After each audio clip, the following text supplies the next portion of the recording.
Hello student, मैं MD sir मैं आपके बीच में उपस्थित हूँ प्रत्येक वर्ष पूछे गए शानदार क्वेश्चन को लेकर। ये जो क्वेश्चन है वैद्युत द्विध्रुव के कारण निरक्षीय स्थिति में वैद्युत क्षेत्र के लिए सूत्र स्थापित कीजिए। ये जो क्वेश्चन है वह कई बार पूछा जा चुका है यूपी बोर्ड में।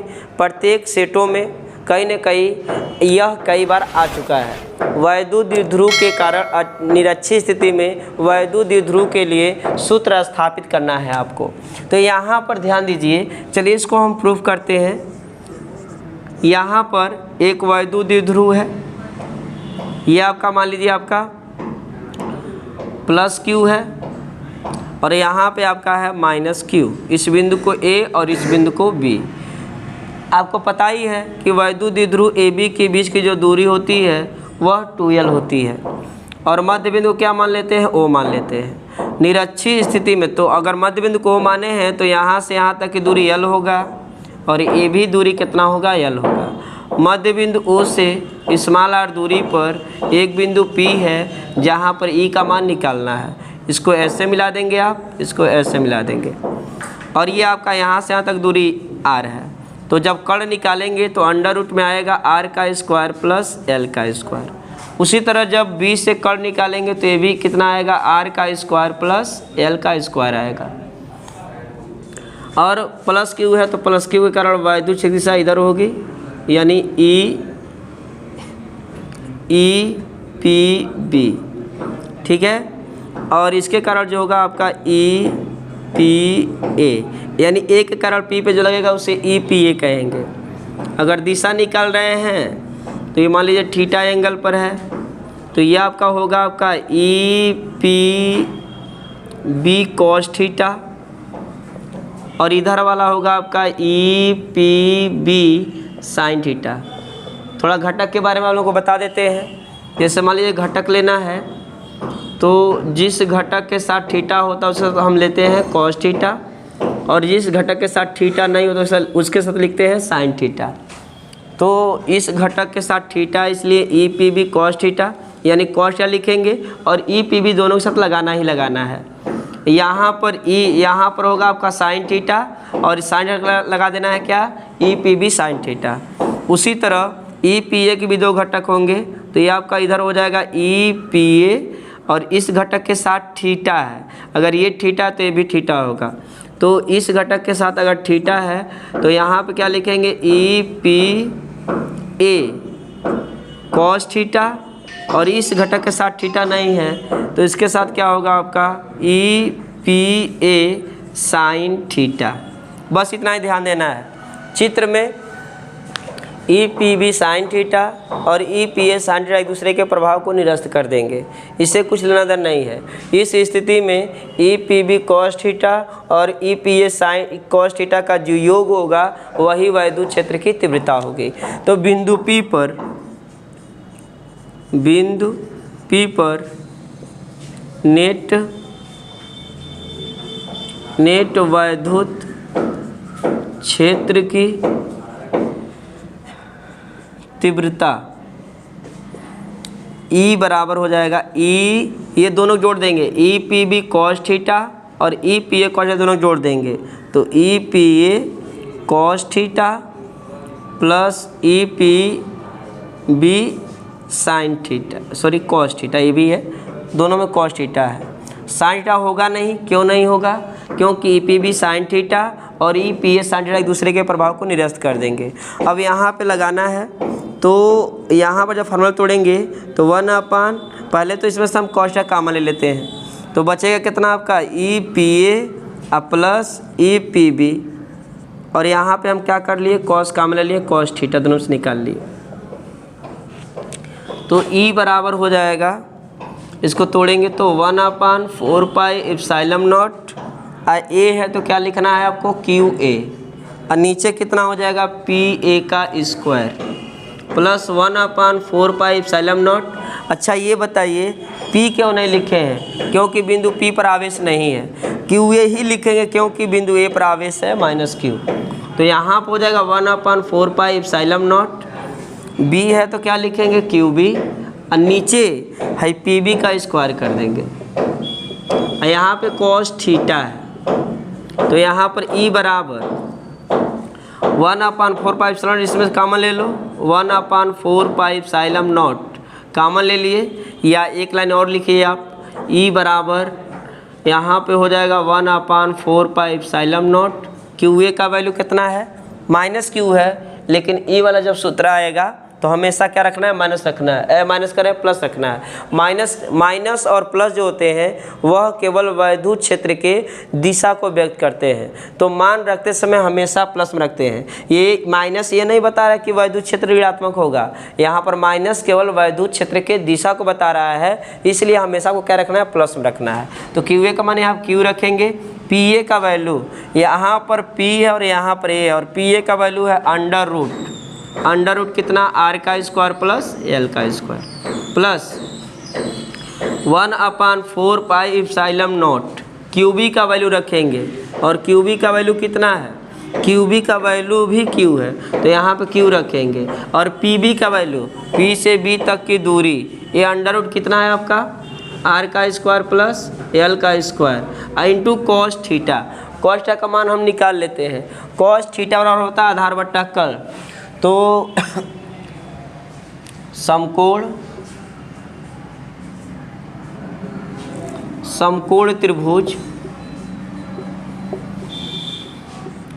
त्रिभुज ए ओ पी में कॉस ले रहे हैं, कॉस थीटा बराबर आधार अब बट्टा होता है कर्ल, तो कॉस थीटा बराबर, इसमें आधार कौन है, ए ओ पी में, ए ओ पी में आधार आपका ओ ए है, ओ ए लिख लीजिएगा। कर्ण कौन है आपका, 90 अंश यह बन रहा है, तो 90 अंश भुजा जो कर्ण होगा वह आपका ए पी होगा, तो यहाँ पे क्या हो जाएगा आपका ए पी हो जाएगा।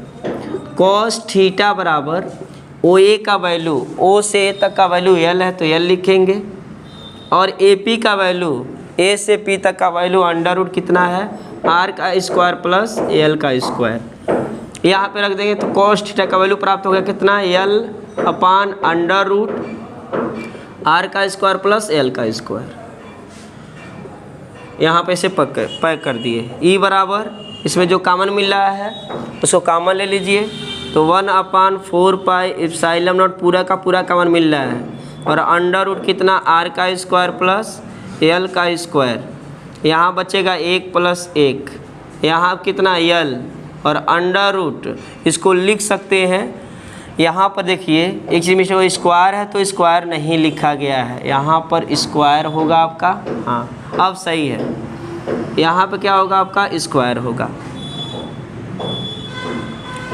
यहाँ पर कितना आपका अंडर रूट आर का स्क्वायर प्लस एल का स्क्वायर। थोड़ा सा देखिएगा, एक लाइन और रिवर्स करिए, यहाँ देखिए ई बराबर यहाँ पर 1/4 पाई एप्सिलॉन नॉट क्यू, वर्ग से कड़ी कट जाएगा, कितना बचेगा आपका आर का स्क्वायर प्लस एल का स्क्वायर, बस यहाँ plus 1/4 pi epsilon naught Q, यहाँ वर्ग से कड़ी कट जाएगा, कितना बचेगा आर का स्क्वायर प्लस एल का स्क्वायर, और यहाँ पर एल कड़ी को हटा के R square plus L square, कड़ी के बदले हम क्या लिख सकते हैं 1/2, चाहे अंडर रूट लिखें या अंडर रूट के जगह क्या लिखें 1/2 लिखें।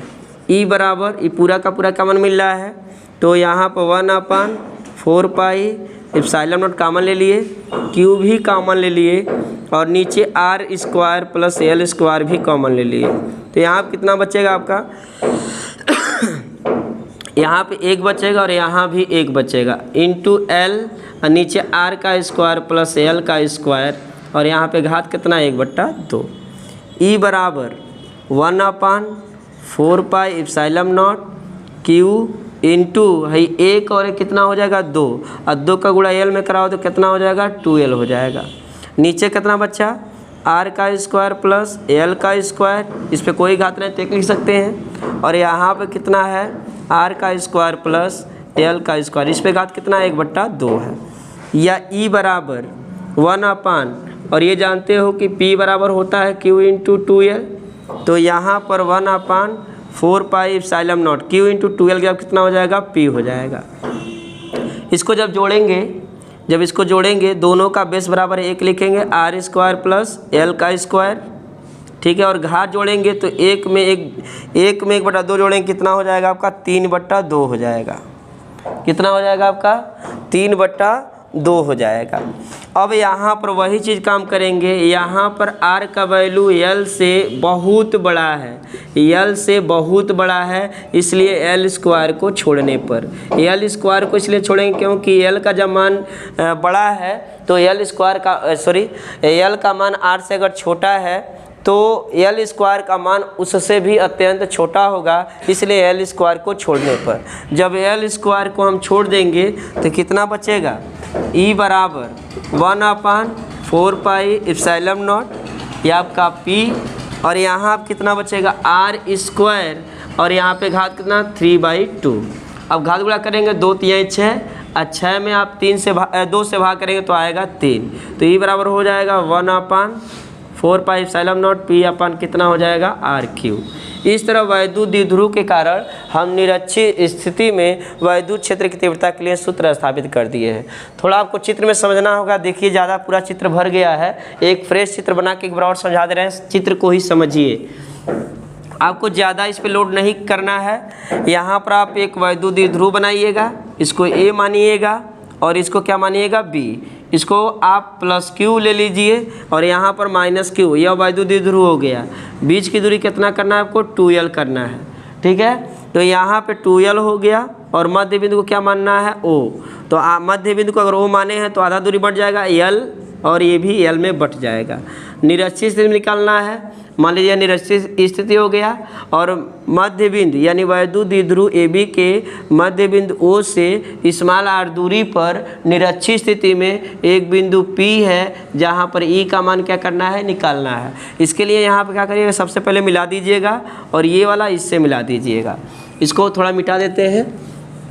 अब +q के कारण जो A और P के बीच वैद्युत क्षेत्र की तीव्रता होगी वह आपका EPA होगी, B और P के बीच जो वैद्युत क्षेत्र की तीव्रता होगी वह आपका EPB होगी। बिंदु P पे निकालना, इसलिए बिंदु P को पहले लिख सकते हैं या E1 E2 मान सकते हैं। तो ये प्लस में इसलिए इसकी दिशा बाहर होगा, ये आपका इधर हो जाएगा EPA, और ये माइनस है तो माइनस कर EPB, जब माइनस है तो EPB की दिशा इसी तरफ हो जाएगा, और इसको ऐसे हम बढ़ा देंगे तो यहाँ पे जो कोण बनेगा वह थीटा बनेगा। अब देखो इस घटक के साथ थीटा है तो यहाँ पर लिखना है आपको cos थीटा, और इस घटक के साथ थीटा नहीं है ना तो यहाँ पर लिखेंगे आप क्या, sin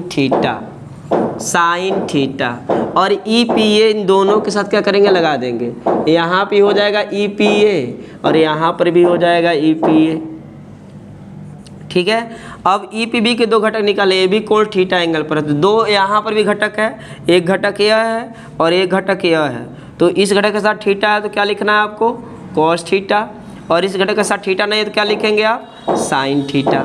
और EPB है, इसी का निकालना, EPB के 2 घटक, एक यह और एक यह, तो EPB इन दोनों के साथ लग जाएगा, EPB cos थीटा और EPB sin थीटा, इस तरह प्रूव कर सकते हैं। चित्र में EPA sin थीटा और EPB sin थीटा एक दूसरे के प्रभाव को निरस्त कर देंगे और इन दोनों का योग ही बिंदु P पर वैद्युत क्षेत्र की तीव्रता होगी, वही जोड़ के प्रूफ कर दिए हैं। आज के लिए बस इतना ही, धन्यवाद।